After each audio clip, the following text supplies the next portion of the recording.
Thank you.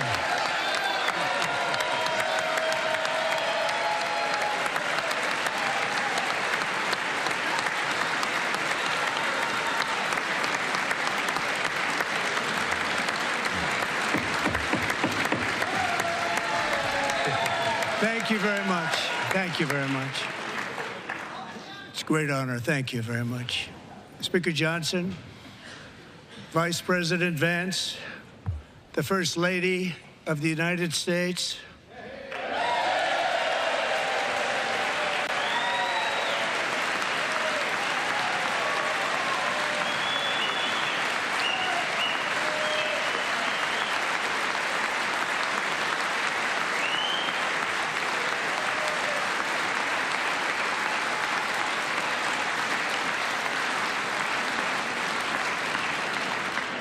members of the United States Congress, thank you very much.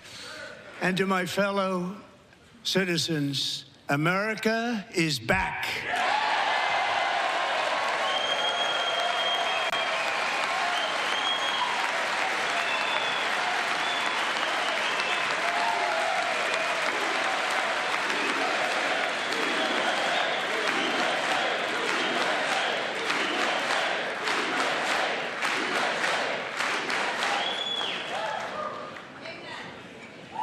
6 weeks ago, I stood beneath the dome of this Capitol and proclaimed the dawn of the golden age of America.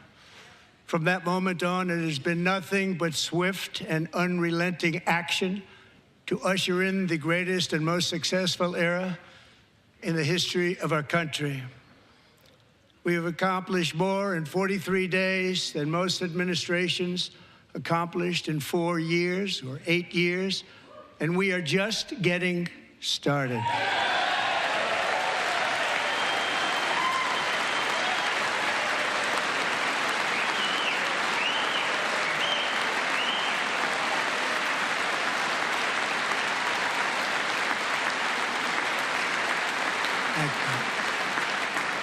I return to this chamber tonight to report that America's momentum is back, our spirit is back, our pride is back, our confidence is back, and the American dream is surging bigger and better than ever before.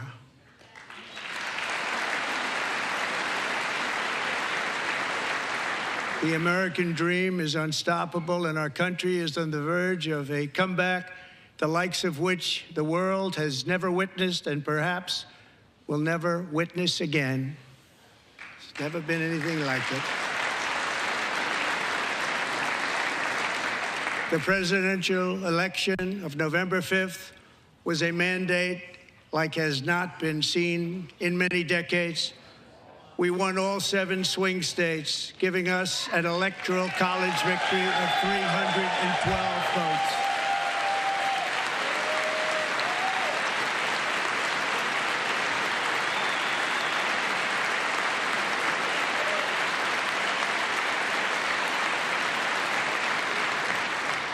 We won the popular vote by big numbers and won counties in our country.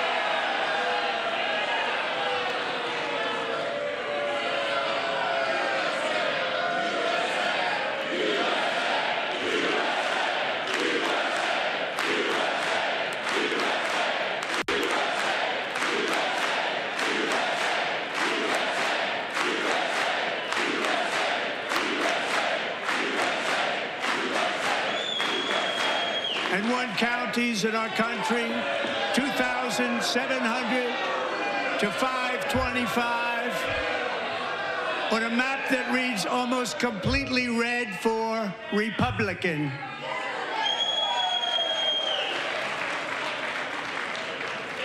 Now, for the first time in modern history, more Americans believe that our country is headed in the right direction than the wrong direction. In fact, it's an astonishing record, 27-point swing, the most ever.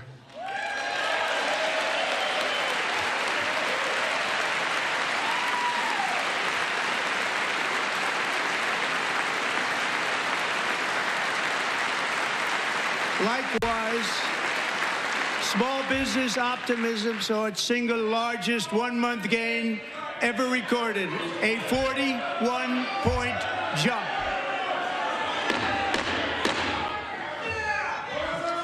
Members are directed to uphold and maintain decorum in the House and to cease any further disruptions. That's your warning.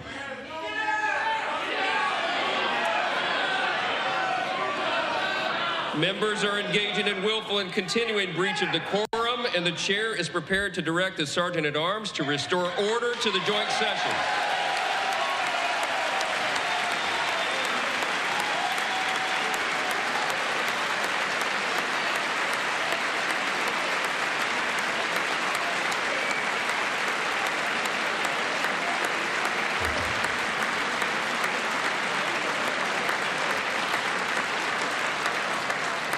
Mr. Green, take your seat. Take your seat, sir. Take your seat.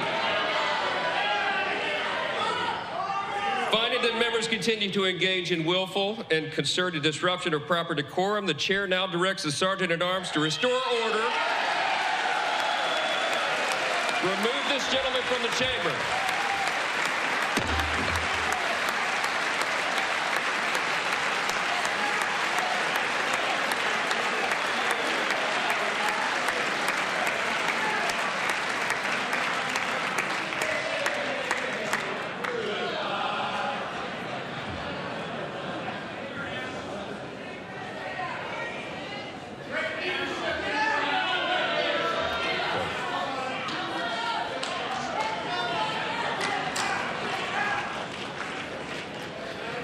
Members are directed to uphold and maintain decorum in the House. Mr. President, you continue. Thank you. Over the past 6 weeks, I have signed nearly 100 executive orders and taken more than 400 executive actions, a record to restore common sense, safety, optimism, and wealth all across our wonderful land. The people elected me to do the job, and I'm doing it.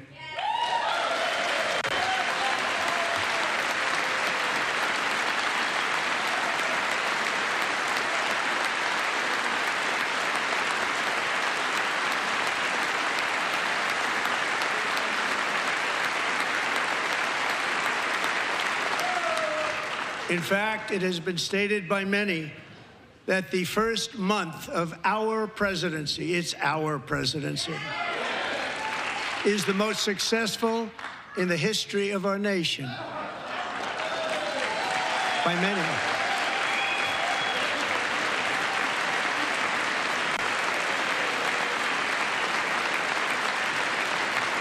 And what makes it even more impressive is that, do you know who number 2 is?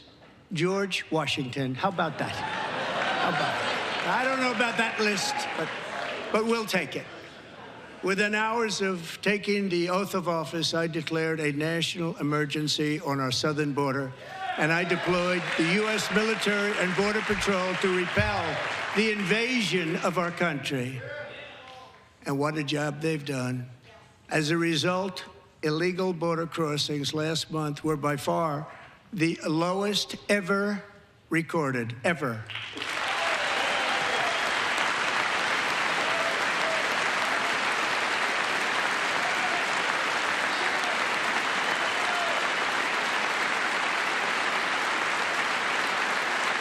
They heard my words and they chose not to come. Much easier that way.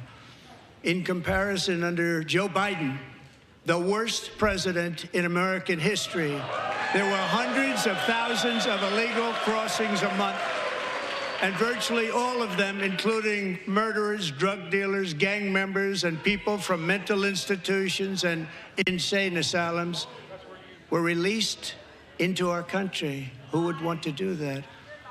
This is my 5th such speech to Congress. And once again, I look at the Democrats in front of me, and I realize there is absolutely nothing I can say to make them happy or to make them stand or smile or applaud. Nothing I can do.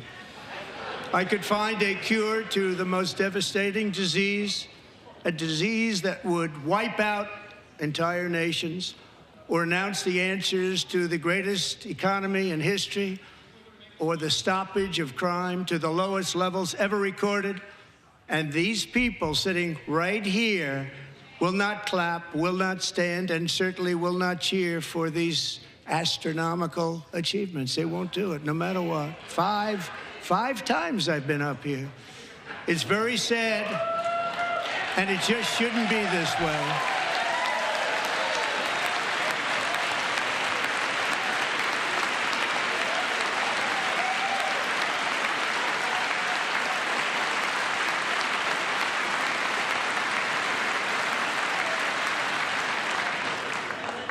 So Democrats sitting before me, for just this one night, why not join us in celebrating so many incredible wins for America?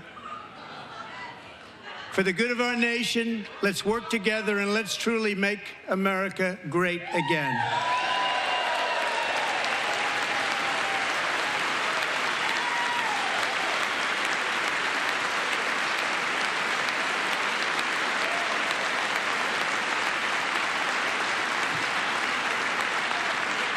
Every day, my administration is fighting to deliver the change America needs to bring a future that America deserves, and we're doing it.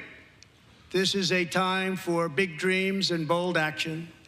Upon taking office, I imposed an immediate freeze on all federal hiring, a freeze on all new federal regulations, and a freeze on all foreign aid.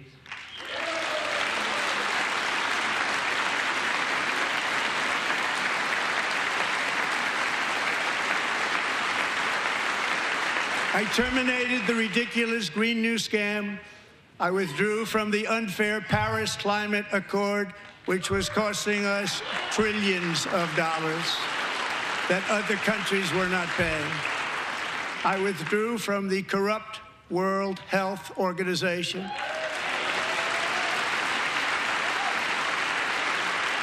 And I also withdrew from the anti-American UN Human Rights Council.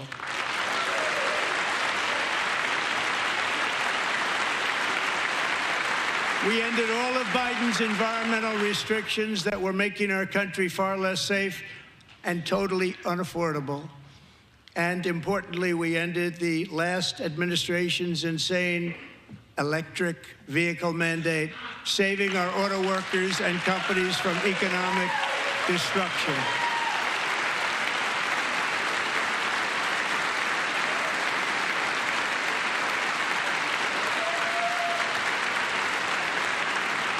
To unshackle our economy, I have directed that for every one new regulation, 10 old regulations must be eliminated, just like I did in my very successful first day.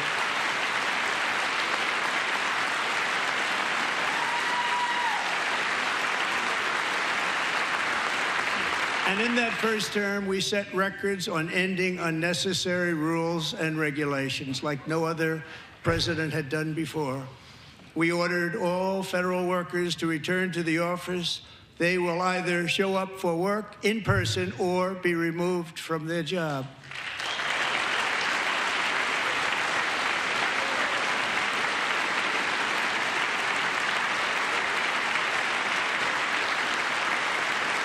And we have ended weaponized government where, as an example, a sitting president is allowed to viciously prosecute his political opponent, like me.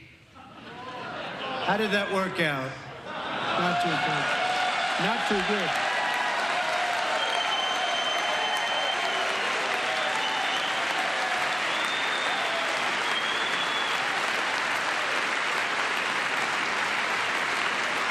And I have stopped all government censorship and brought back free speech in America. It's back.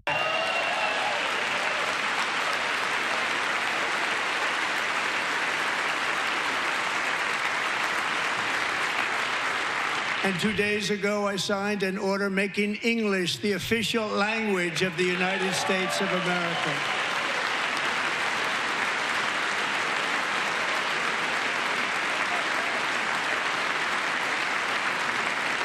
I renamed the Gulf of Mexico the Gulf of America.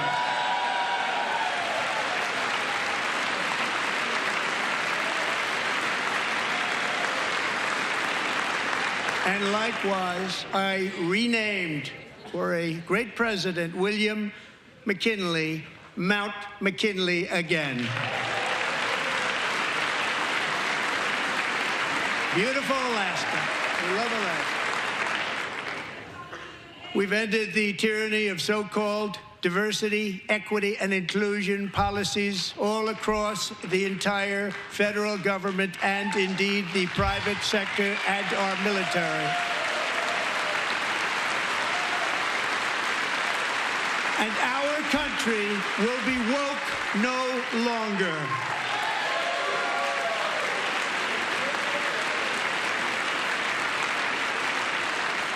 We believe that whether you are a doctor, an accountant, a lawyer, or an air traffic controller, you should be hired and promoted based on skill and competence, not race or gender.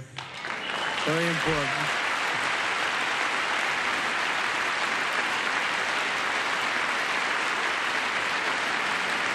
You should be hired based on merit. And the Supreme Court, in a brave and very powerful decision, has allowed us to do so. Thank you. Thank you very much.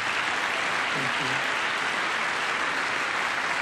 you. We have removed the poison of critical race theory from our public schools, and I signed an order making it the official policy of the United States government that there are only two genders, male and female.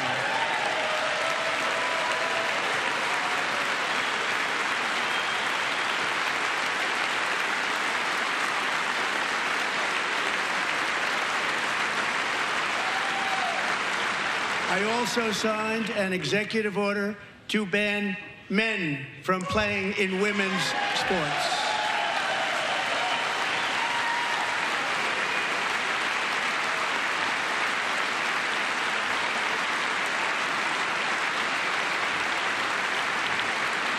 Three years ago, Peyton McNabb was an all-star high school athlete, one of the best, preparing for a future in college sports.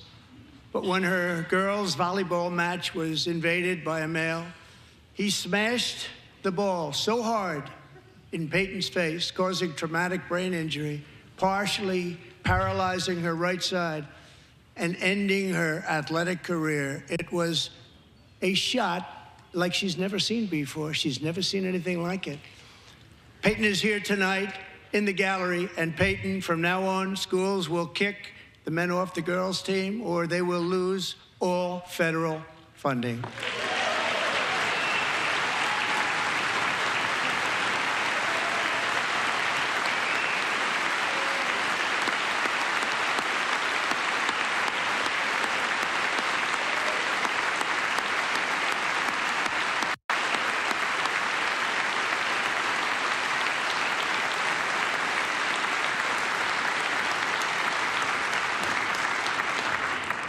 And if you really want to see numbers, just take a look at what happened in the women's boxing, weightlifting, track and field, swimming, or cycling, where a male recently finished a long-distance race 5 hours and 14 minutes ahead of a woman for a new record by 5 hours. Broke the record by 5 hours. It's demeaning for women, and it's very bad for our country. We're not going to put up with it any longer.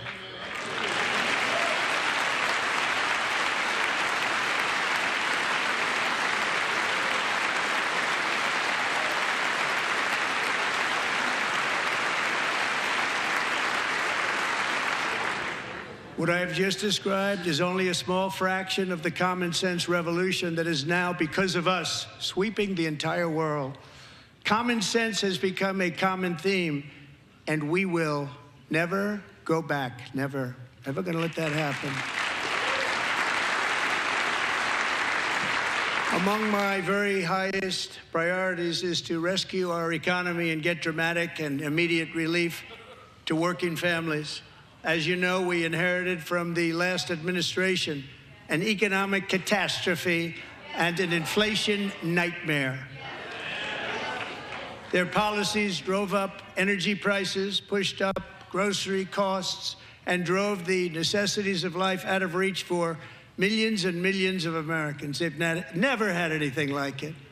We suffered the worst inflation in 48 years, but perhaps even in the history of our country. They're not sure. As president, I'm fighting every day to reverse this damage and make America affordable again.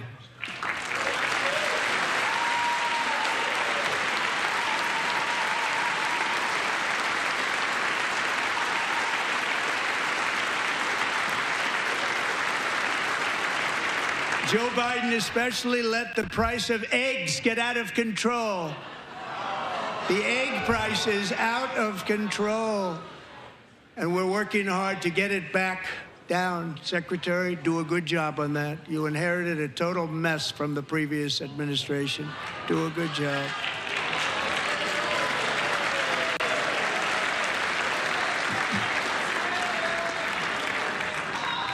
A major focus of our fight to defeat inflation is rapidly reducing the cost of energy.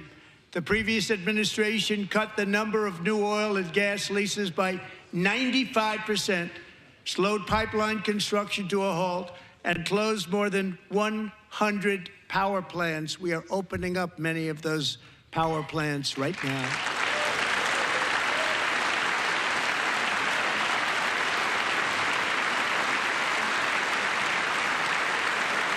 And frankly, we have never seen anything like it.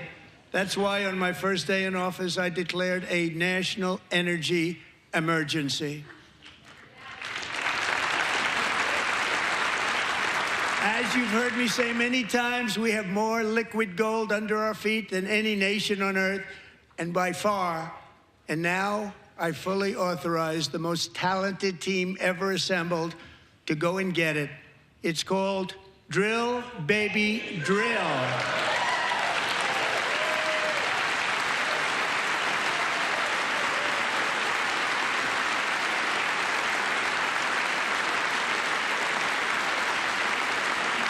My administration is also working on a gigantic natural gas pipeline in Alaska, among the largest in the world, where Japan, South Korea, and other nations want to be our partner with investments of trillions of dollars each. There's never been anything like that one.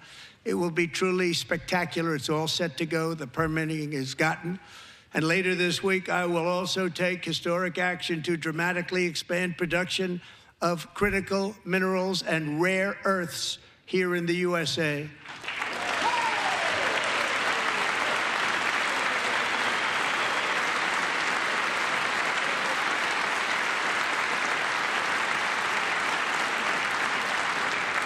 To further combat inflation, we will not only be reducing the cost of energy, but will be ending the flagrant waste of taxpayer dollars.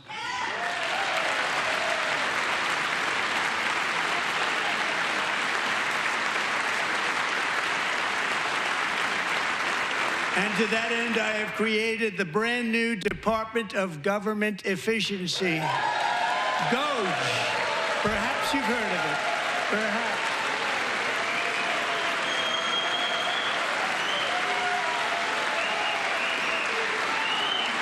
Which is headed by Elon Musk, who is in the gallery tonight.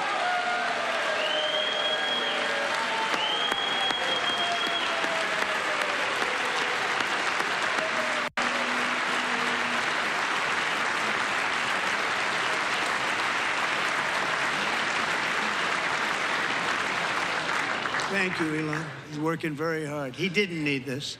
He didn't need this. Thank you very much. We appreciate it. Everybody here, even this side, appreciates it, I believe.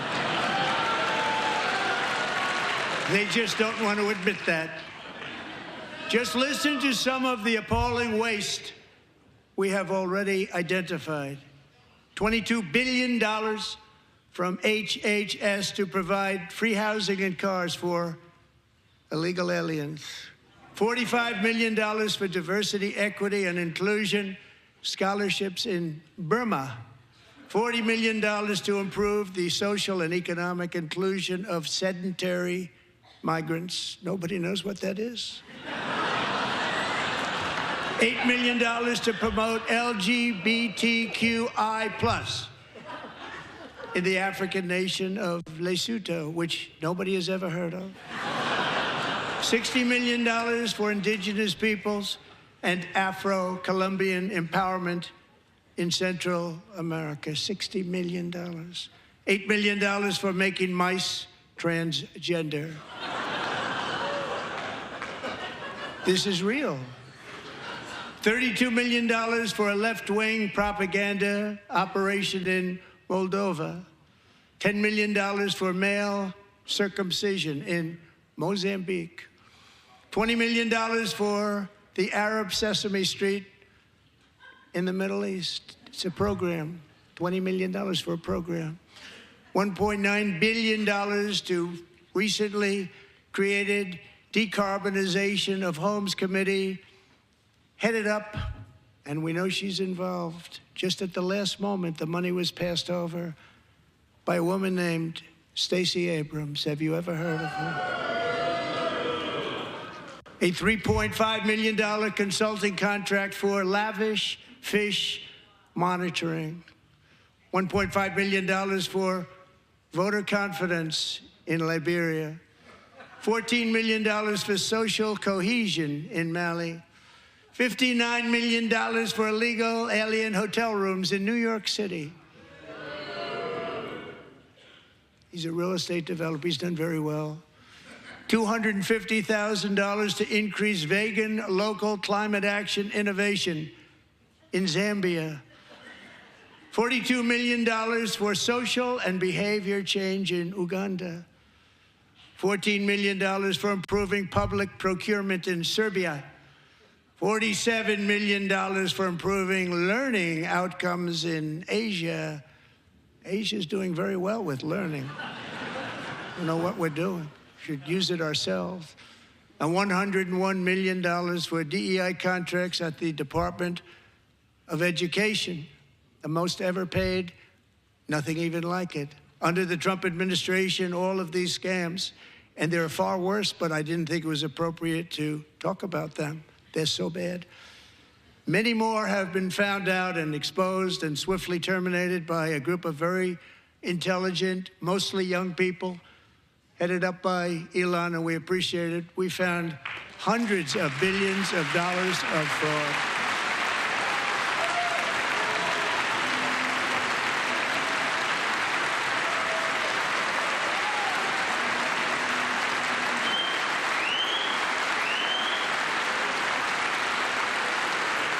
And we've taken back the money and reduced our debt to fight inflation and other things. Taken back a lot of that money. We got it just in time. This is just the beginning. The Government Accountability Office, a federal government office, has estimated annual fraud of over $500 billion in our nation, and we are working very hard to stop it. We're going to. We're also identifying shocking levels of incompetence and probable fraud in the Social Security program for our seniors, and that our seniors and people that we love rely on. Believe it or not, government databases list 4.7 million Social Security members from people aged 100 to 109 years old. It lists 3.6 million people from ages 110 to 119. I don't know any of them. I know some people that are rather elderly, but not quite that elderly. 3.47 million people from ages 120 to 129. 3.9 million people from ages 130 to 139. 3.5 million people from ages 140 to 149. And money is being paid to many of them, and we're searching right now. In fact, Pam, good luck. Good luck. You're going to find it. But a lot of money is paid out to people because it just keeps getting paid and nobody does, and it really hurts Social Security and hurts our country. 1.3 million people from ages 150 to 159, and over 130,000 people, according to the Social Security databases, are age over 160 years old. We have a healthier country than I thought, Bobby.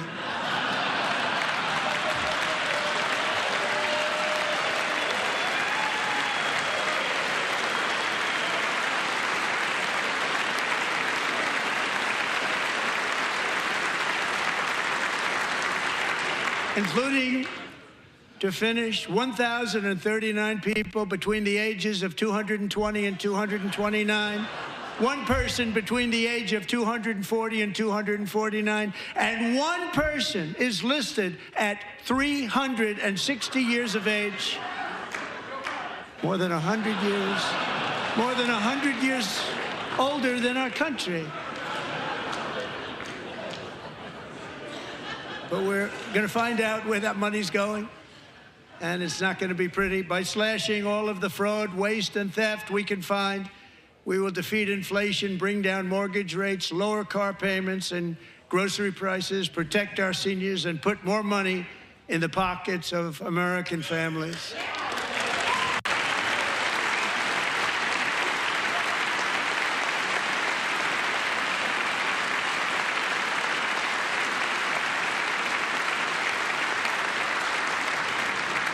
And today, interest rates took a beautiful drop, big, beautiful drop. It's about time. And in the near future, I want to do what has not been done in 24 years, balance the federal budget. We're going to balance it.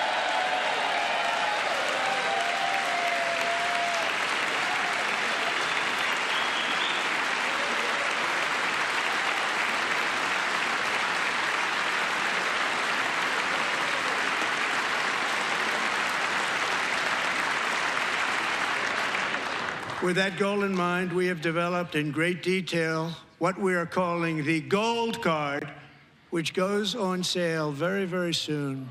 For $5 million, we will allow the most successful job-creating people from all over the world to buy a path to U.S. citizenship. It's like the green card, but better and more sophisticated. And these people will have to pay tax in our country. They won't have to pay tax from where they came. The money that they've made, you wouldn't want to do that, but they have to pay tax, create jobs. They'll also be taking people out of colleges and paying for them so that we can keep them in our country instead of having them being forced out. Number one, at the top school, as an example, being forced out and not being allowed to stay and create tremendous numbers of jobs and great success for a company out there. So while we take out the criminals, killers, traffickers, and child predators who are allowed to enter our country under the open border policy of these people, the Democrats, the Biden administration, the open border insane policies that you've allowed to destroy our country, we will now bring in brilliant, hardworking, job-creating people. They're going to pay a lot of money, and we're going to reduce our debt with that money.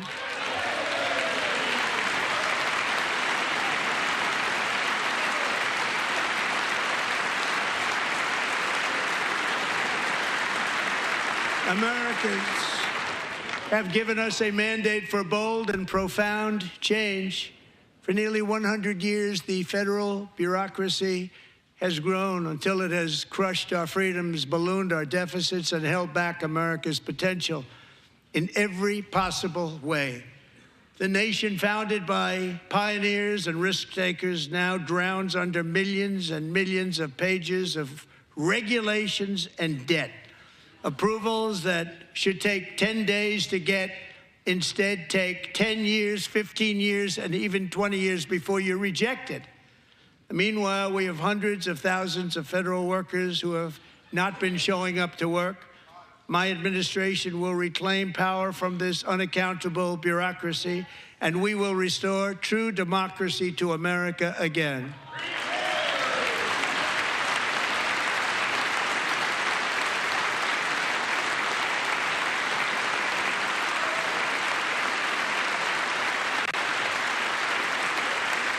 any federal bureaucrat who resists this change will be removed from office immediately.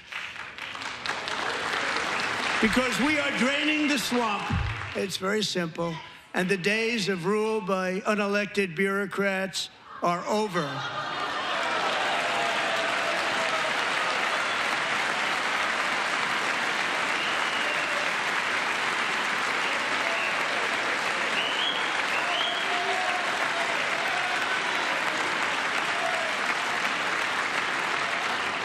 And the next phase of our plan to deliver the greatest economy in history is for this Congress to pass tax cuts for everybody. They're in there, they're waiting for you to vote.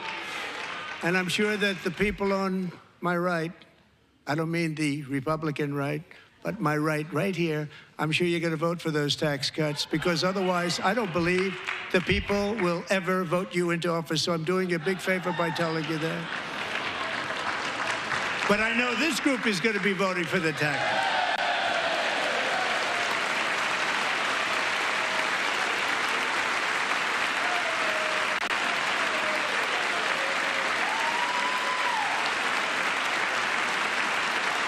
Thank you. It's a very, very big part of our plan. We had tremendous success in our first term with it. A very big part of our plan. We're seeking permanent income tax cuts all across the board. And to get urgently needed relief to Americans hit especially hard by inflation, I'm calling for no tax on tips, no tax on overtime, and no tax on Social Security benefits for our great seniors.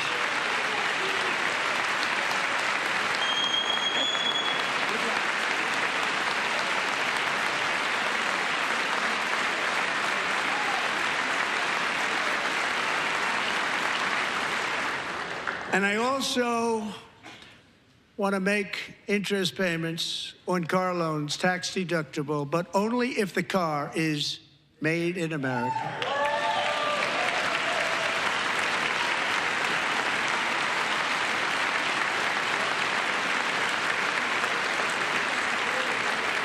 And by the way, we're going to have growth in the auto industry like nobody's ever seen. Plants are opening up all over the place. Deals are being made. Never seen. That's a combination of the election win and tariffs. It's a beautiful word, isn't it? That, along with our other policies, will allow our auto industry to absolutely boom. It's going to boom.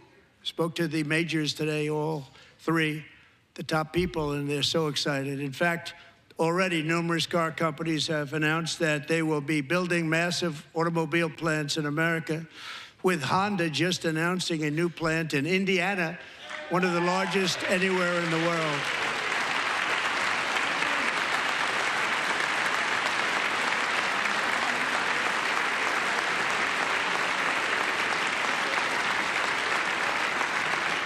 And this has taken place since our great victory on November 5th, a date which will hopefully go down as one of the most important in the history of our country.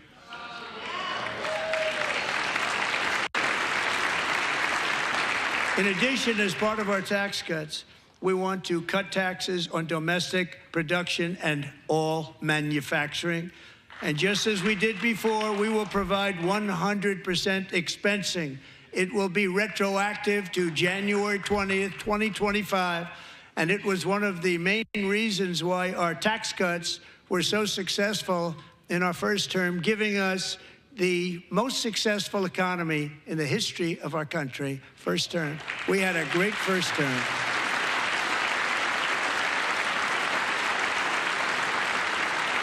If you don't make your product in America, however, under the Trump administration, you will pay a tariff, and in some cases, a rather large one. Other countries have used tariffs against us for decades, and now it's our turn to start using them against those other countries. On average, the European Union, China, Brazil, India, Mexico, and Canada, have you heard of them? And countless other nations charge us tremendously higher tariffs than we charge them. It's very unfair. India charges us auto tariffs higher than 100%. China's average tariff on our products is twice what we charge them. And South Korea's average tariff is 4 times higher. Think of that, 4 times higher. And we give so much help militarily and in so many other ways to South Korea, but that's what happens. This is happening by friend and foe. This system is not fair to the United States and never was, and so on April 2nd, I wanted to make it April 1st, but I didn't want to be accused of April Fool's Day. That's not, just one day cost us a lot of money. But we're going to do it in April. I'm a very superstitious person. April 2nd, reciprocal tariffs kick in. And whatever they tariff us, other countries, we will tariff them. That's reciprocal, back and forth. Whatever they tax us, we will tax them. If they do non-monetary tariffs to keep us out of their market, then we will do non-monetary barriers to keep them out of our market. There's a lot of that, too. They don't even allow us in their market. We will take in trillions and trillions of dollars and create jobs like we have never seen before. I did it with China, and I did it with others, and the Biden administration couldn't do anything about it because there was so much money they couldn't do anything about it. We have been ripped off for decades by nearly every country on earth, and we will not let that happen any longer.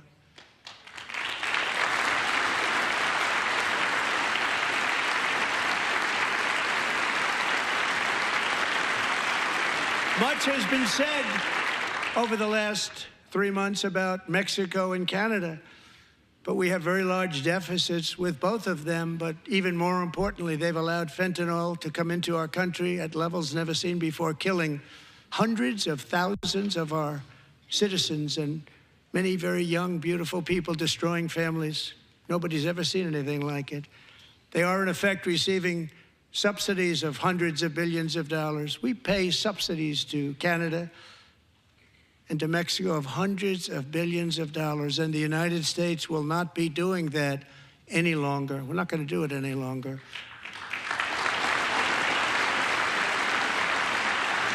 Thanks to our America First policies we're putting into place, we have had $1.7 trillion of new investment in America in just the past few weeks.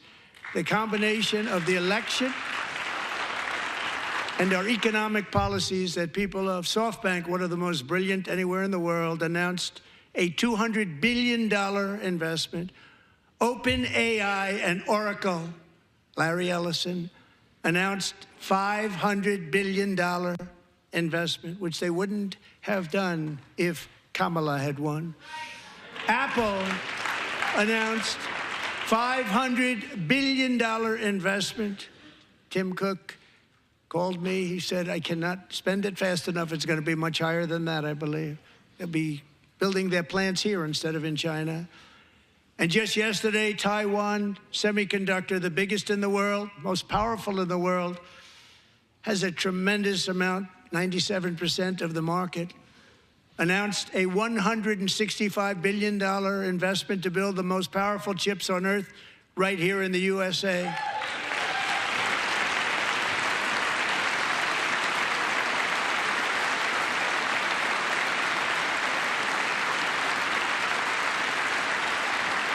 And we're not giving them any money. Your CHIPS Act is a horrible, horrible thing. We give hundreds of billions of dollars, and it doesn't mean a thing. They take our money and they don't spend it. All that meant to them, we're giving them no money. All that was important to them was they didn't want to pay the tariffs, so they came and they're building, and many other companies are coming. We don't have to give them money. We just want to protect our businesses and our people. And they will come because they won't have to pay tariffs if they build in America. So it's very amazing. You should get rid of the CHIP Act, and whatever's left over, Mr. Speaker, you should use it to reduce debt or any other reason you want to.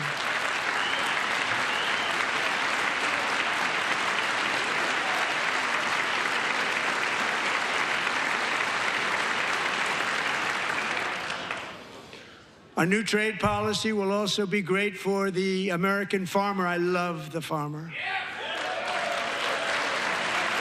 Who will now be selling into our home market, the USA, because nobody is going to be able to compete with you. because there's goods that come in from other countries and companies. They're really in a bad position in so many different ways. They're uninspected.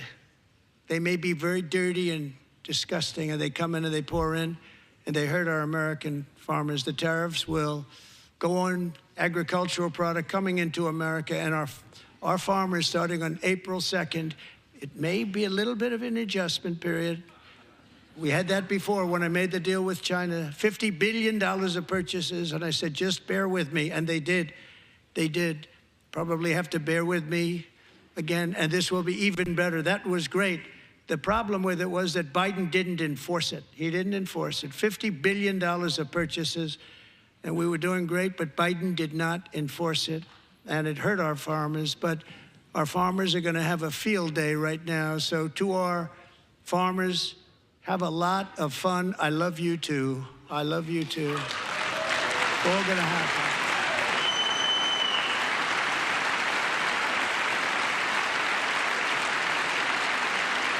And I have also imposed a 25% tariff on foreign aluminum, copper, lumber, and steel, because if we don't have, as an example, steel and lots of other things, we don't have a military, and frankly, we just won't have a country very long.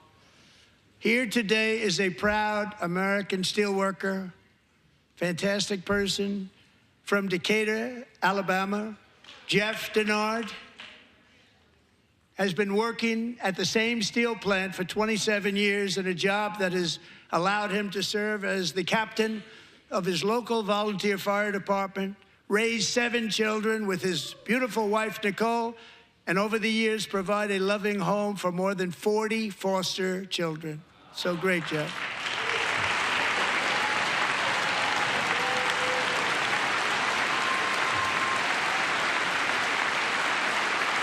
Thank you, Jeff.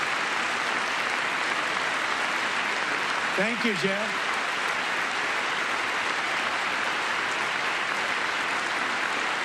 Stories like Jeff's remind us that tariffs are not just about protecting American jobs.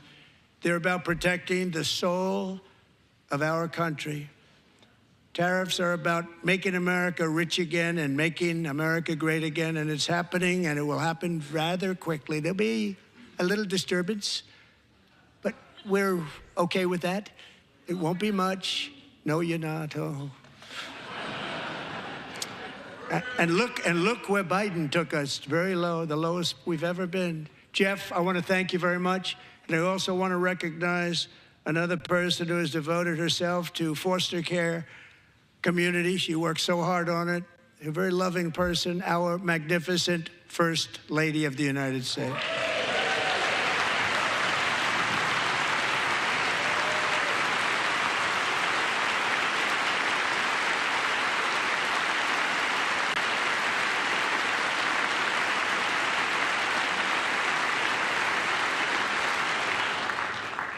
Melania's work has yielded incredible results, helping prepare our nation's future leaders as they enter the workforce.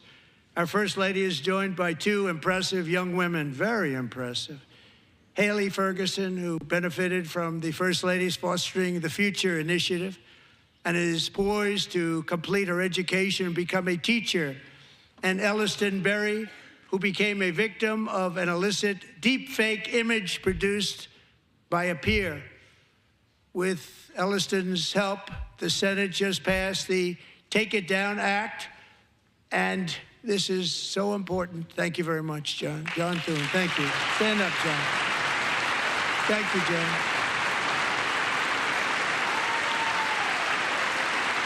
Thank you all very much.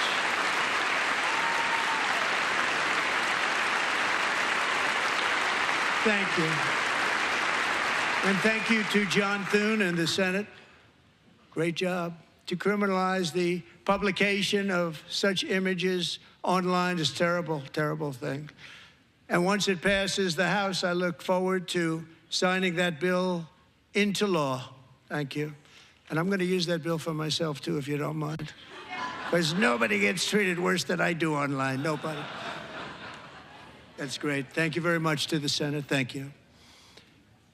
But if we truly care about protecting Americans' children, no step is more crucial than securing America's borders. Over the past 4 years, 21 million people poured into the United States. Many of them were murderers, human traffickers, gang members, and other criminals from the streets of dangerous cities all throughout the world. Because of Joe Biden's insane and very dangerous open border policies, they are now strongly embedded in our country, but we are getting them out and getting them out fast.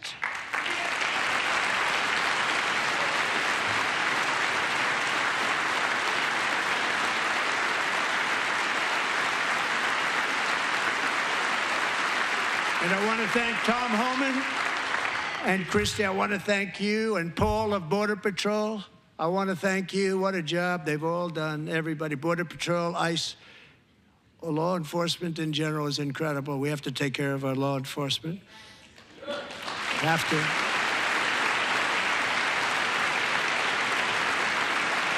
Last year,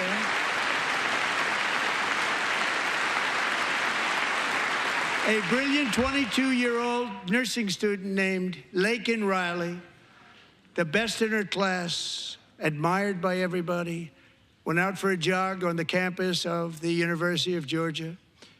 That morning, Laken was viciously attacked, assaulted, beaten, brutalized, and horrifically murdered. Laken was stolen from us by a savage illegal alien gang member who was arrested while trespassing across Biden's open southern border and then set loose into the United States under the heartless policies of that failed administration. It was indeed a failed administration. He had then been arrested and released in a Democrat-run sanctuary city, a disaster, before ending the life of this beautiful young angel. With us this evening are Laken's beloved mother, Allison, and her sister, Lauren.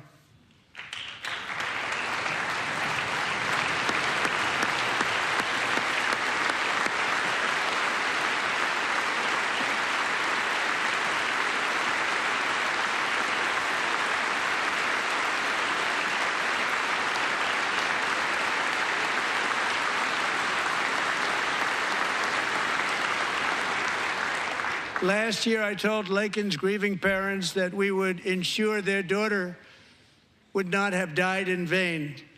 That's why the very first bill I signed into law as your 47th president mandates the detention of all dangerous criminal aliens who threaten public safety. It's a very strong, powerful act.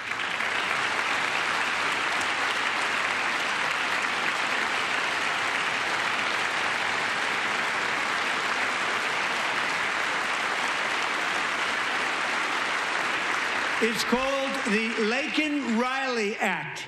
So Allison and Lauren, America will never, ever forget our beautiful Laken Hope Riley.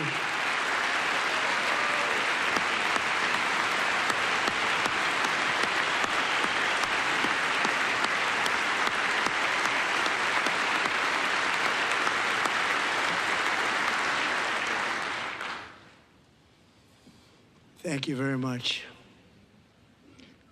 Since taking office, my administration has launched the most sweeping border and immigration crackdown in American history, and we quickly achieved the lowest numbers of illegal border crossers ever recorded. Thank you.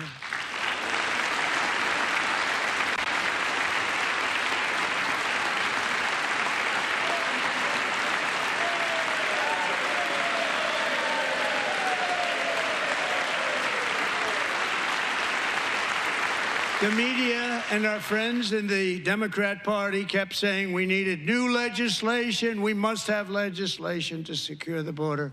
But it turned out that all we really needed was a new president.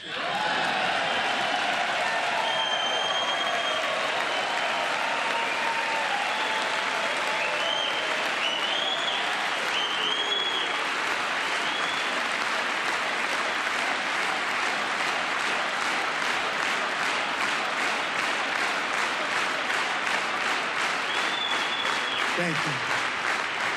Joe Biden didn't just open our borders, he flew illegal aliens over them to overwhelm our schools, hospitals, and communities throughout the country. Entire towns like Aurora, Colorado, and Springfield, Ohio, buckled under the weight of the migrant occupation and corruption like nobody's ever seen before. Beautiful towns destroyed. Now, just as I promised in my inaugural address, we are achieving the great liberation of America.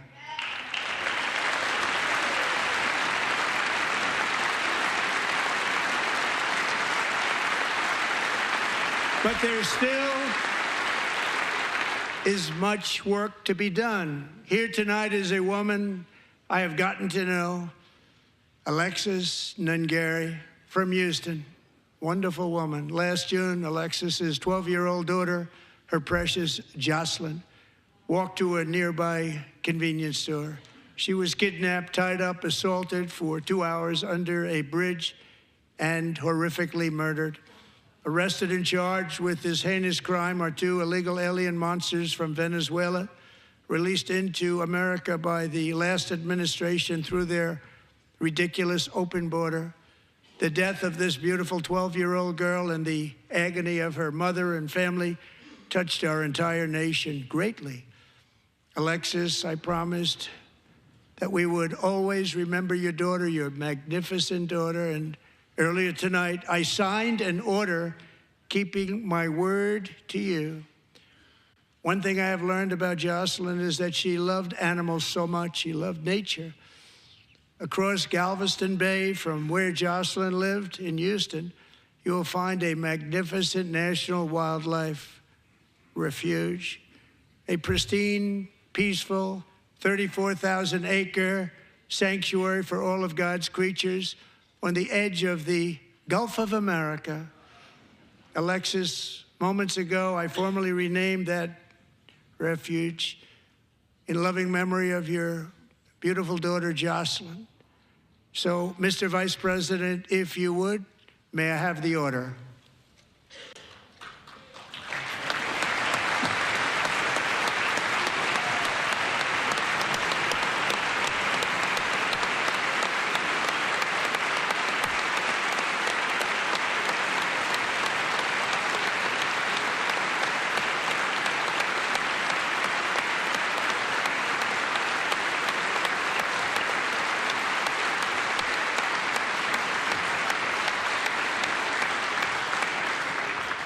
Thank you very much. All 3 savages charged with Jocelyn and Lakin's murders were members of the Venezuelan prison gang, the toughest gang, they say, in the world, known as Tren de Aragua.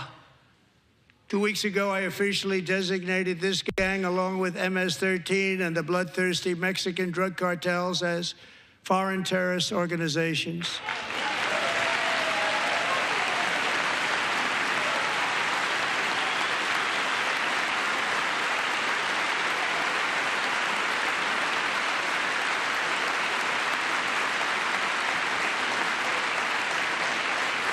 They are now officially in the same category as ISIS, and that's not good for them.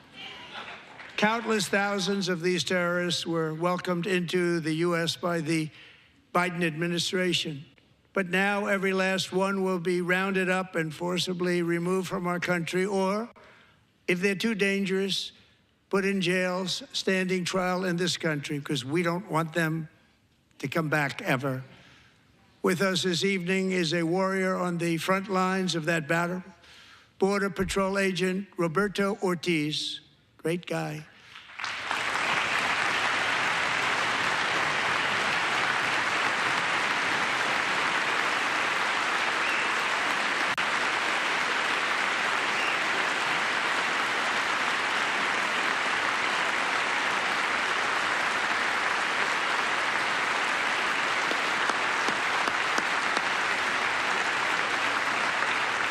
In January, Roberto and another agent were patrolling by the Rio Grande near an area known as Cartel Island. Doesn't sound too nice to me.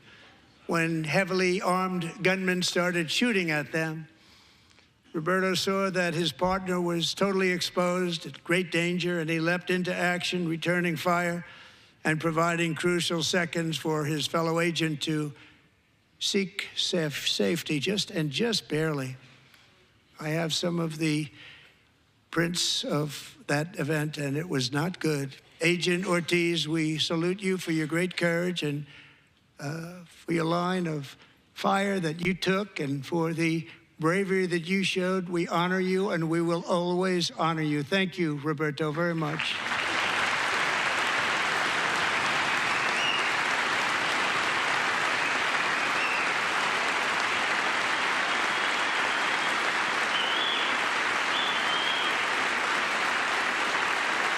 Thank you, Roberto. And I actually got to know him on my many calls to the border. He's a great gentleman. The territory to the immediate south of our border is now dominated entirely by criminal cartels that murder, rape, torture, and exercise total control. They have total control over a whole nation, posing a grave threat to our national security. The cartels are waging war in America, and it's time for America to wage war on the cartels, which we are doing.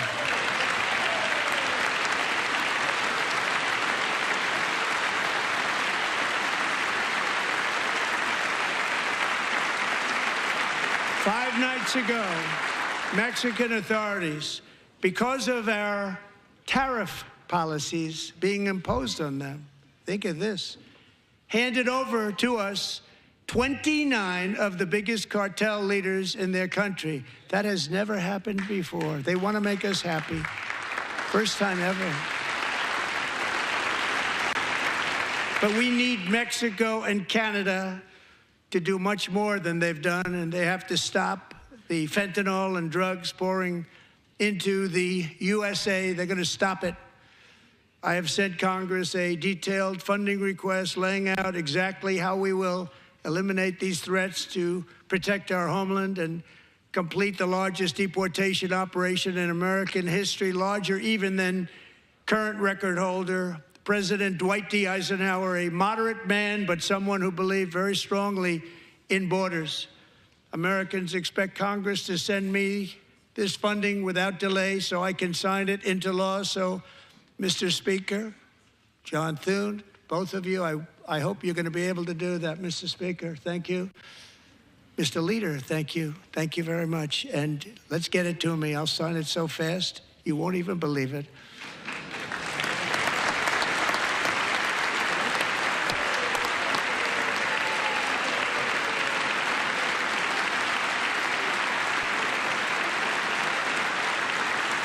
And as we reclaim our sovereignty, we must also bring back law and order to our cities and towns.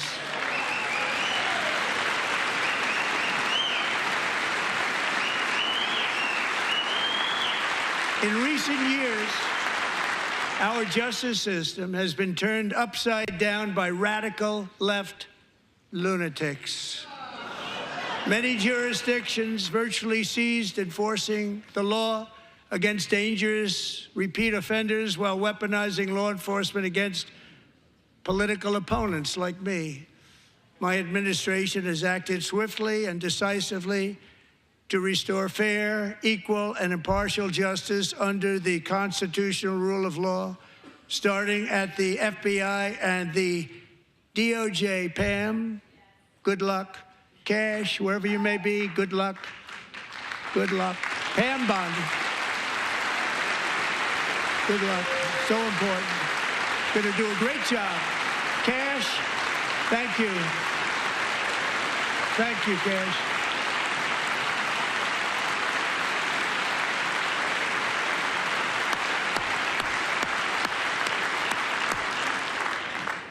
They've already started very strong. They're going to do a fantastic job. You're going to be very proud of them.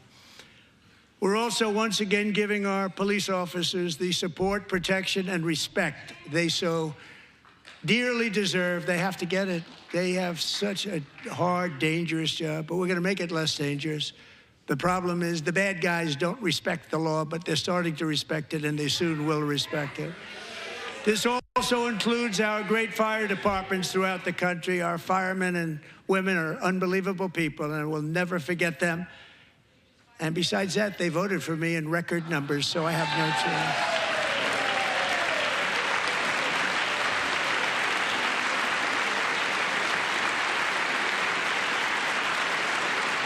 1 year ago this month, 31-year-old New York police officer Jonathan Diller, unbelievably wonderful person and a great officer, was gunned down at a traffic stop on Long Island. I went to his funeral. The vicious criminal charged with his murder had 21 prior arrests, and they were rough arrests, too. He was a real bad one. The thug in the seat next to him had 14 prior arrests and went by the name of Killer. He was Killer. He killed other people, they say, a lot of them. I attended Officer Diller's service, and when I met his wife and one-year-old son, Ryan, it was very inspirational, actually. His widow's name is Stephanie, and she is here tonight. Stephanie, thank you very much, Stephanie. Thank you very much.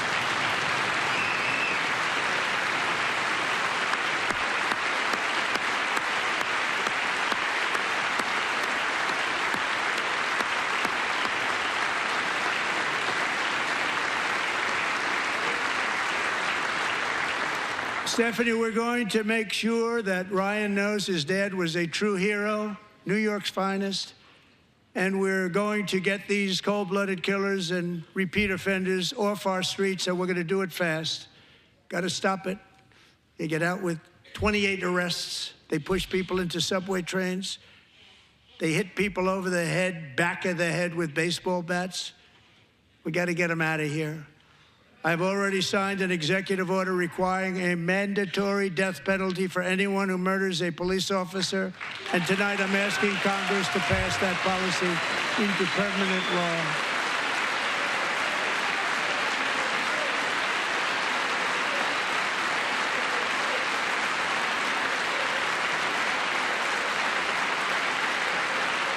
I'm also asking for a new crime bill getting tough on repeat offenders while enhancing protections for America's police officers so they can do their jobs without fear of their lives being totally destroyed. They don't want to be killed. We're not going to let them be killed. Joining us in the gallery tonight is a young man who truly loves our police. His name is DJ Daniel. He is 13 years old, and he has always dreamed of becoming a police officer.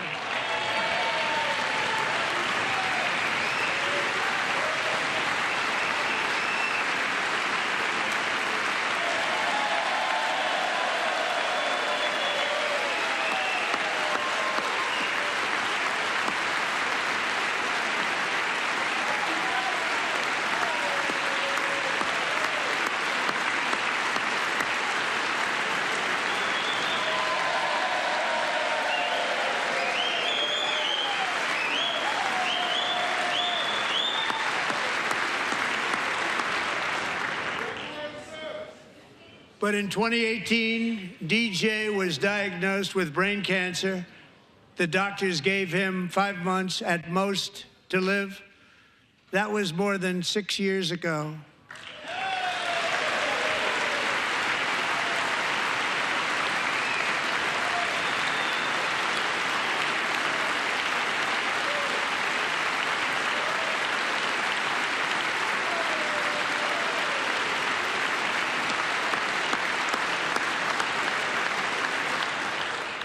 Since that time, DJ and his dad have been on a quest to make his dream come true, and DJ has been sworn in as an honorary law enforcement officer, actually a number of times. The police love him, the police departments love him. And tonight, DJ, we're going to do you the biggest honor of them all. I am asking our new Secret Service Director, Sean Curran, to officially make you an agent of the United States Secret Service.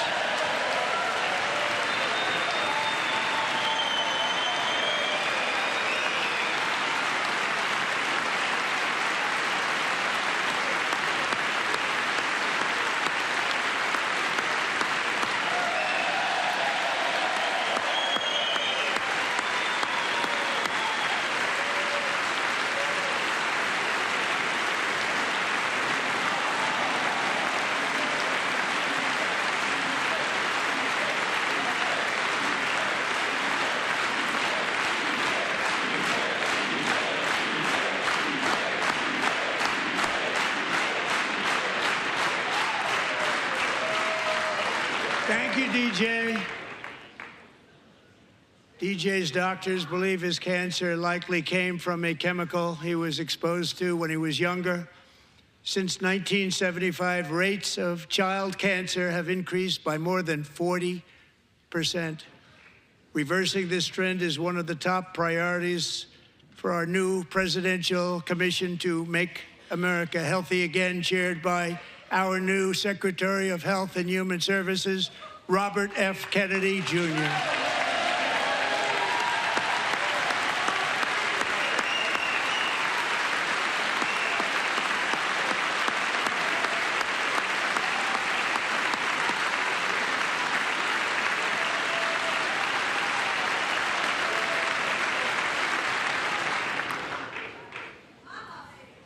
With the name Kennedy, you would have thought everybody over here would have been cheering. How quickly they forget. Our goal is to get toxins out of our environment, poisons out of our food supply, and keep our children healthy and strong. As an example, not long ago, and you can't even believe these numbers, 1 in 10,000 children had autism, 1 in 10,000. And now it's 1 in 36. There's something wrong. 1 in 36. Think of that. So we're going to find out what it is, and there's nobody better than Bobby and all of the people that are working with you. You have the best to figure out what is going on. Okay, Bobby? Good luck. It's a very important job. Thank you.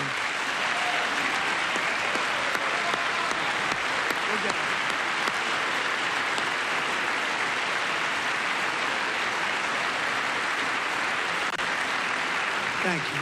My administration is also working to protect our children from toxic ideologies in our schools.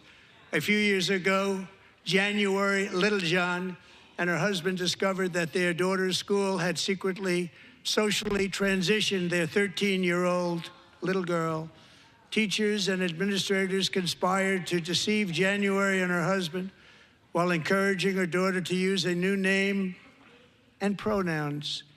They, them pronoun, actually, all without telling January, who is here tonight and is now a courageous advocate against this form of child abuse. January, thank you.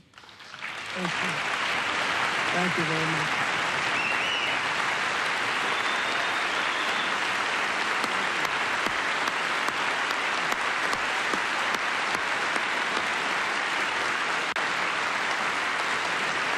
Thank you. Stories like this are why, shortly after taking office, I signed an executive order banning public schools from indoctrinating our children with transgender ideology.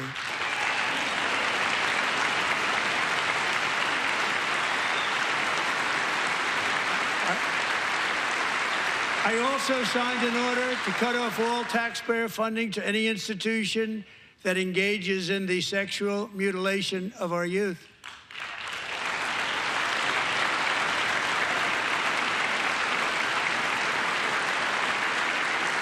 And now I want Congress to pass a bill permanently banning and criminalizing sex changes on children and forever ending the lie that any child is trapped in the wrong body. This is a big lie.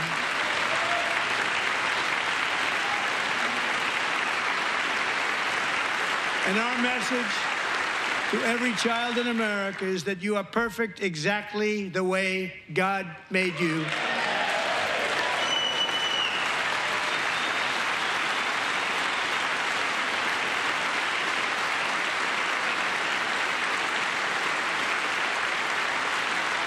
Because we're getting wokeness out of our schools and out of our military, and it's already out, and it's out of our society. We don't want it. Wokeness is trouble. Wokeness is bad. It's gone. It's gone. And we feel so much better for it, don't we? Don't we feel better? Our service members won't be activists and ideologues. They will be fighters and warriors. They will fight for our country. And Pete, congratulations. Secretary of Defense, congratulations.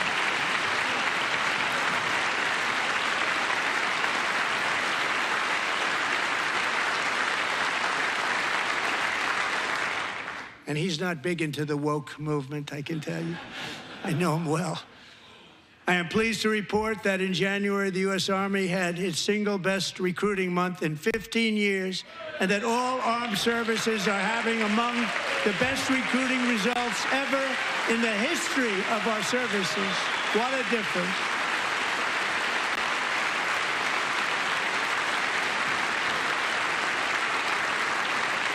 And you know, it was just a few months ago where the results were exactly the opposite. We couldn't recruit anywhere. We couldn't recruit. Now we're having the best results just about that we've ever had. What a tremendous turnaround. It's really a beautiful thing to see. People love our country again. It's very simple. They love our country, and they love being in our military again. So it's a great thing, and thank you very much. Great job. Thank you.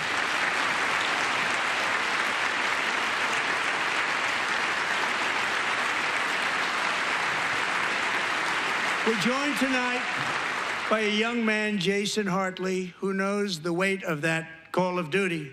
Jason's father, grandfather, and great-grandfather all wore the uniform.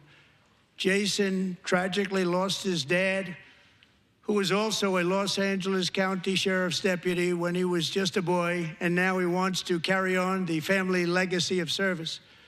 Jason is a senior in high school, a 6-letter varsity athlete, a really good athlete, they say, a brilliant student with a 4.46, that's good, GPA. And his greatest dream is to attend the U.S. Military Academy at West Point.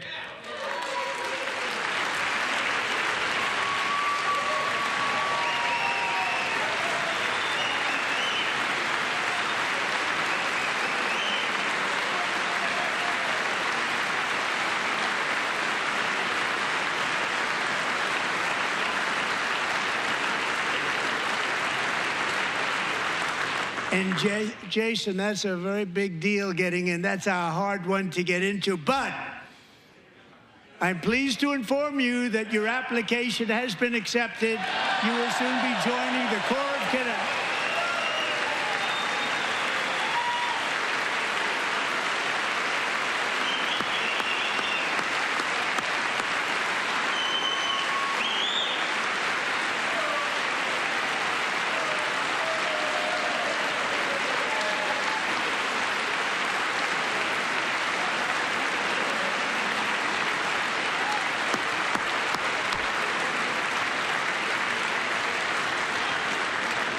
Thank you. Jason, you're going to be on the long gray line, Jason. As Commander-in-Chief, my focus is on building the most powerful military of the future. As a first step, I'm asking Congress to fund a state-of-the-art Golden Dome missile defense shield to protect our homeland, all made in the USA.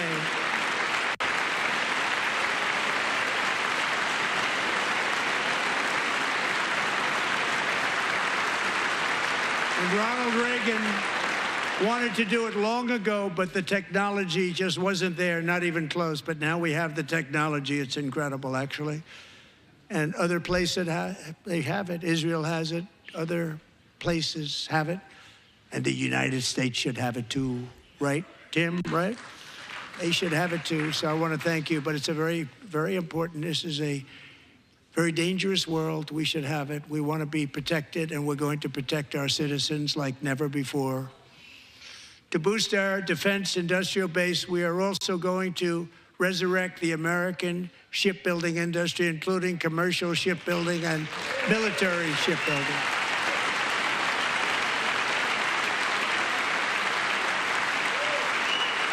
And for that purpose, I am announcing tonight that we will create a new Office of Shipbuilding in the White House and offer special tax incentives to bring this industry home to America where it belongs. We used to make so many ships. We don't make them anymore very much, but we're going to make them very fast, very soon. It will have a huge impact. To further enhance our national security, my administration will be reclaiming the Panama Canal, and we've already started doing it.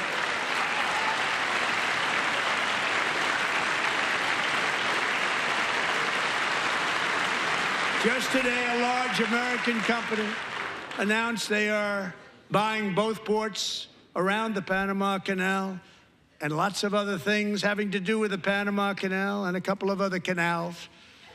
The Panama Canal was built by Americans for Americans, not for others, but others could use it. But it was built at tremendous cost of American blood and treasure. 38,000 workers died building the Panama Canal. They died of malaria. They died of snake bites and mosquitoes. Not a nice place to work. They paid them very highly to go there, knowing there was a 25% chance that they would die. The most expensive project also that was ever built in our country's history, if you bring it up to modern day costs. It was given away by the Carter administration for $1, but that agreement has been violated very severely. We didn't give it to China. We gave it to Panama, and we're taking it back.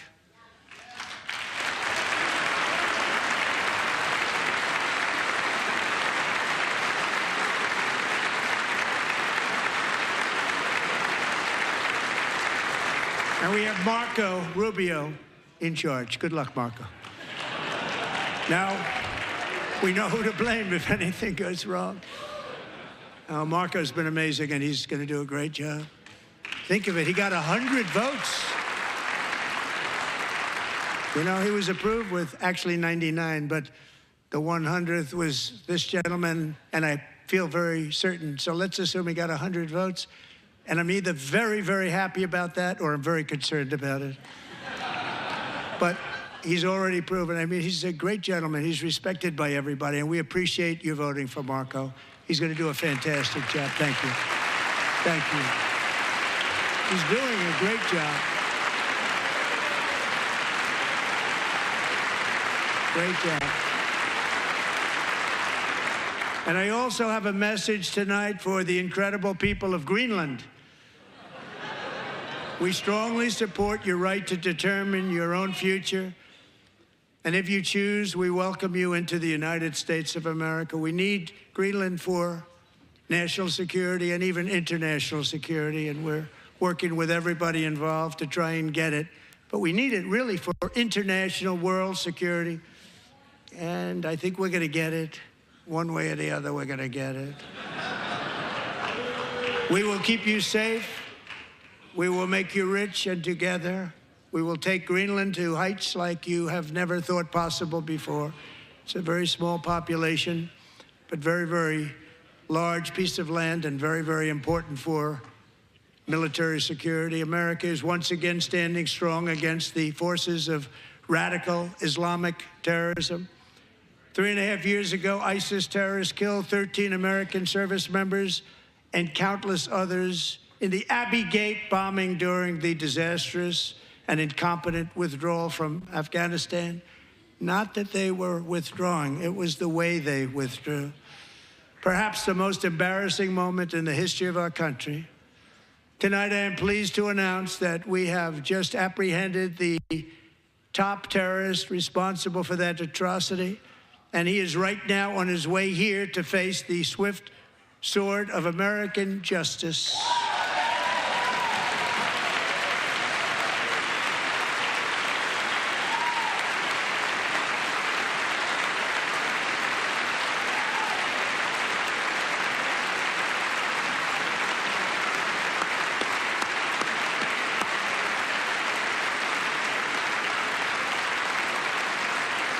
And I want to thank especially the government of Pakistan for helping arrest this monster.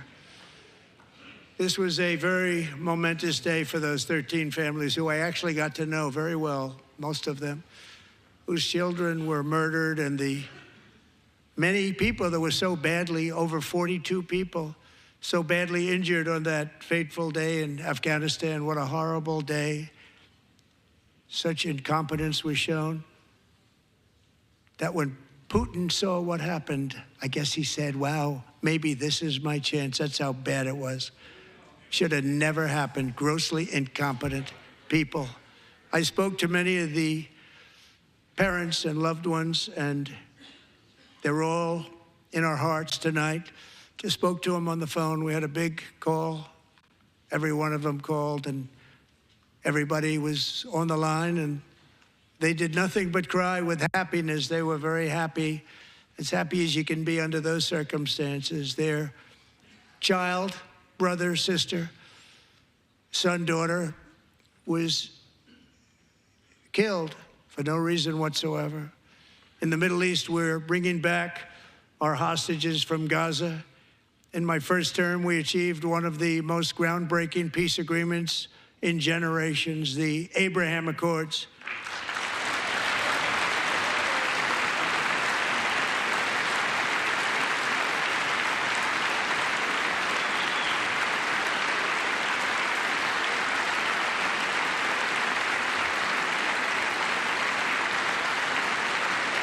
And now we're going to build on that foundation to create a more peaceful and prosperous future for the entire region. A lot of things are happening in the Middle East. People have been talking about that so much lately with everything going on with Ukraine and Russia.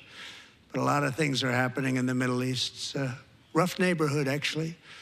I'm also working tirelessly to end the savage conflict in Ukraine.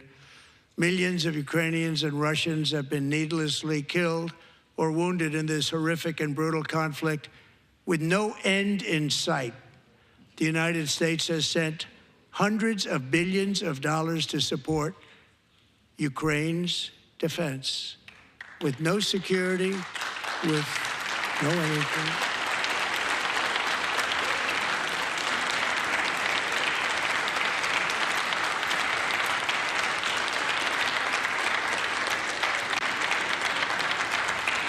Do you want to keep it going for another 5 years?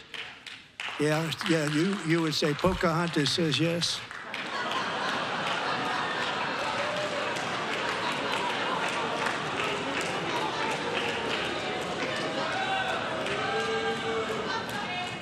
$2,000 people are being killed every single week. More than that. They're Russian young people. They're Ukrainian young people. They're not Americans. But I want it to stop. Meanwhile, Europe has sadly spent more money buying Russian oil and gas than they have spent on defending Ukraine, by far. Think of that. They've spent more buying Russian oil and gas than they have defending. And we've spent perhaps $350 billion, like taking candy from a baby. That's what happened. And they've spent $100 billion. What a difference that is. And we have an ocean separating us, and they don't. But we're getting along very well with them, and lots of good things are happening. Biden has authorized more money in this fight than Europe has spent by billions and billions of dollars. It's hard to believe that they wouldn't have stopped it and said at some point, come on, let's equalize. You got to be equal to us. But that didn't happen. Earlier today, I received an important letter from President Zelensky of Ukraine. The letter reads, Ukraine is ready to come to the negotiating table as soon as possible to bring lasting peace closer. Nobody wants peace more than the Ukrainians, he said. My team and I stand ready to work under President Trump's strong leadership to get a peace that lasts.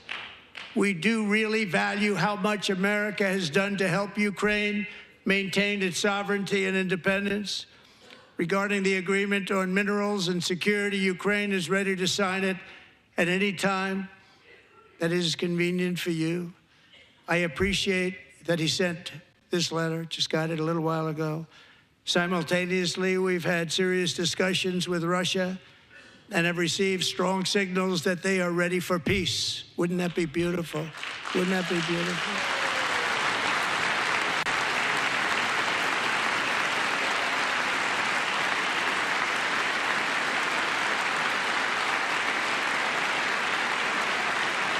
Wouldn't that be beautiful?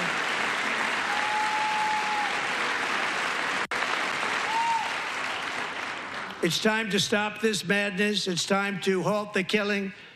It's time to end this senseless war. If you want to end wars, you have to talk to both sides. Nearly 4 years ago, amid rising tensions, a history teacher named Mark Fogel was detained in Russia and sentenced to 14 years in a penal colony. Rough stuff. The previous administration barely lifted a finger to help him. They knew he was innocent, but they had no idea where to begin. But last summer, I promised his 95-year-old mother, Malphine, that we would bring her boy safely back home. After 22 days in office, I did just that, and they are here tonight.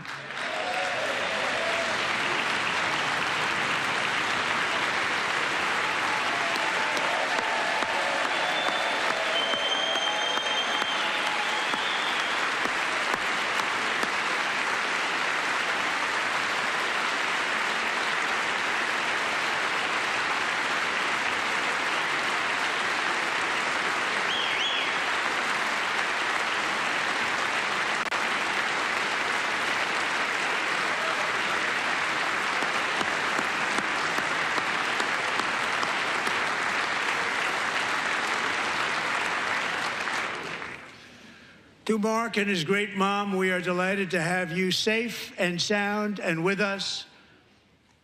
As fate would have it, Mark Fogel was born in a small rural town in Butler, Pennsylvania. Have you heard of it? Where his mother has lived for the past 78 years. I just happened to go there last July 13th for a rally.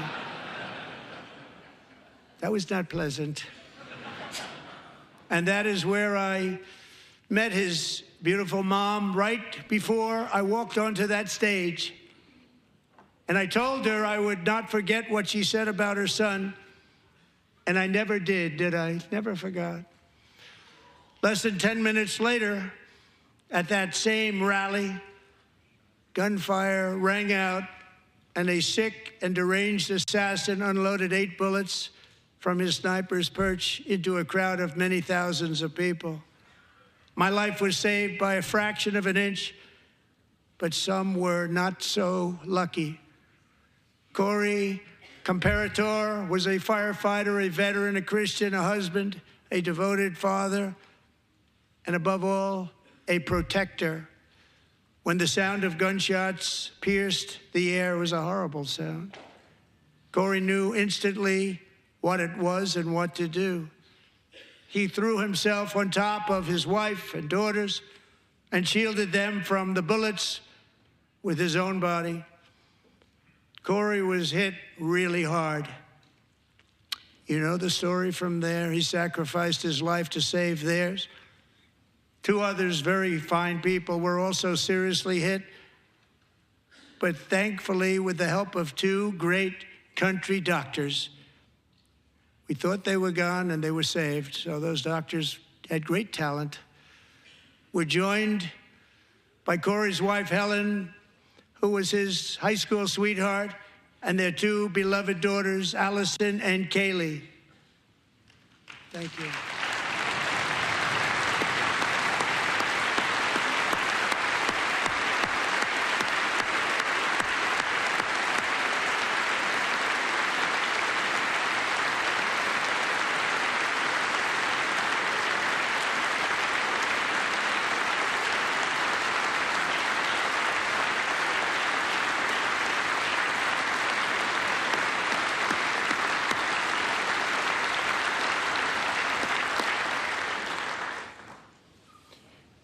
To Helen, Allison, and Kaylee, Corey is looking down on his 3 beautiful ladies right now, and he is cheering you on. He loves you.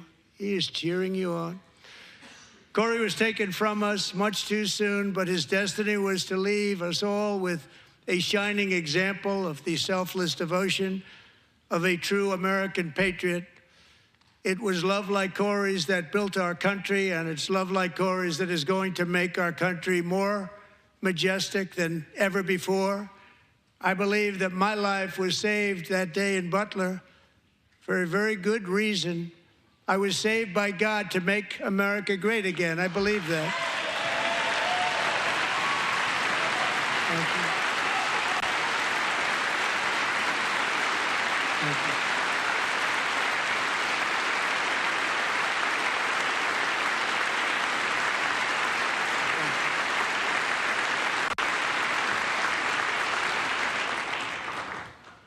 Thank you very much. From the patriots of Lexington and Concord to the heroes of Gettysburg and Normandy, from the warriors who crossed the Delaware to the trailblazers who climbed the Rockies, and from the legends who soared at Kitty Hawk to the astronauts who touched the moon, Americans have always been the people who defied all odds, transcended all dangers, made the most extraordinary sacrifices, and did whatever it took to defend our children, our country, and our freedom. And as we have seen in this chamber tonight, that same strength, faith, love, and spirit is still alive and thriving in the hearts of the American people.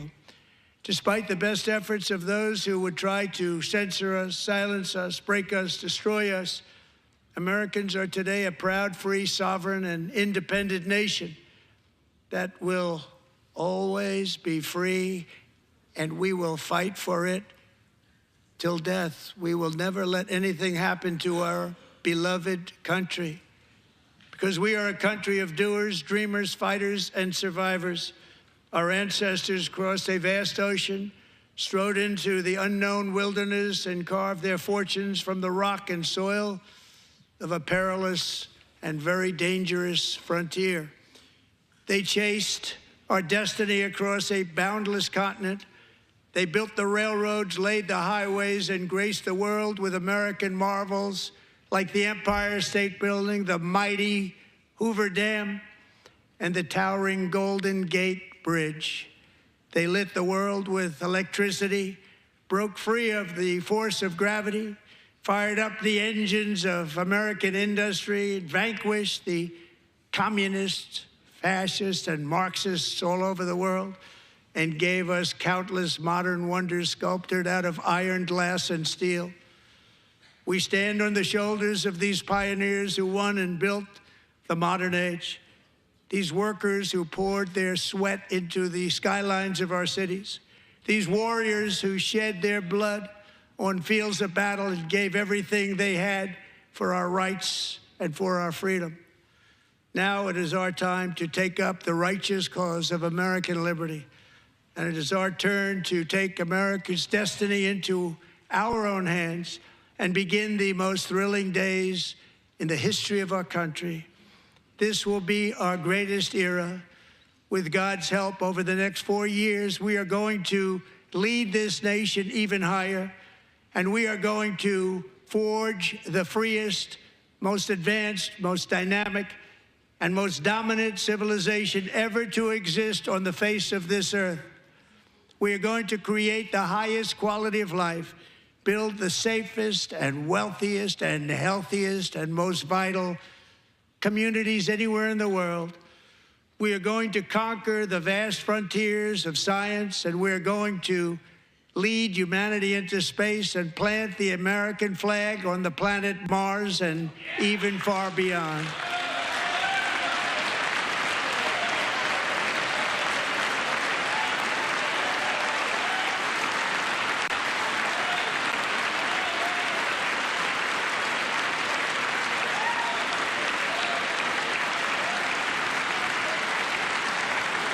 And through it all, we are going to rediscover the unstoppable power of the American spirit.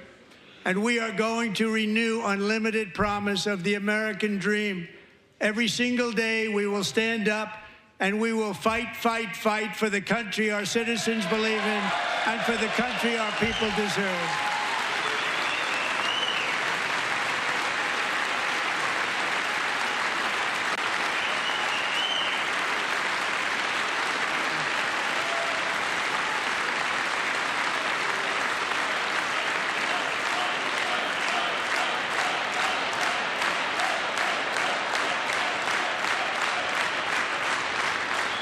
My fellow Americans, get ready for an incredible future, because the golden age of America has only just begun. It will be like nothing that has ever been seen before. Thank you, God bless you, and God bless America.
All right, there you have it. Andrew Kraft here now in the anchor chair with some of the recap of what we just heard for a little over an hour and 40 minutes.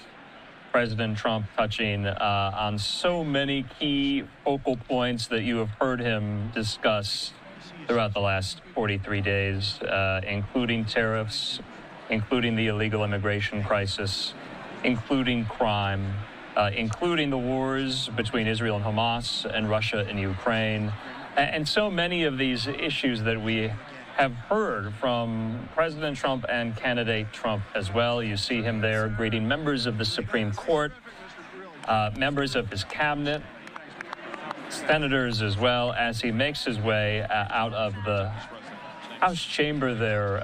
We're going to keep this shot up because we have joining us now my colleague, Austin Westfall, here in the Live Now newsroom, and our friend there at 24 Site News, Tom LoBianco, who helped us get through the 2024 campaign season here. I'm just going to bring down the audio there on the House floor. I'm going to ask Tom this first. You know, Tom, a lot of these speeches, sometimes they're about, or most times they're about, the theatrics and the showbiz quality and the partisan antics, so to speak, because you can make the argument that this was somewhat of a cookie-cutter Trump speech. We've heard him say a lot of these things before, but some of the antics being proffered there by some of these Democrats, I'm talking about Al Green, the Democrat of Texas, who was escorted out of the chamber by the Sergeant-at-Arms. Does that redound to Democrats in their favor at all? You and I have discussed so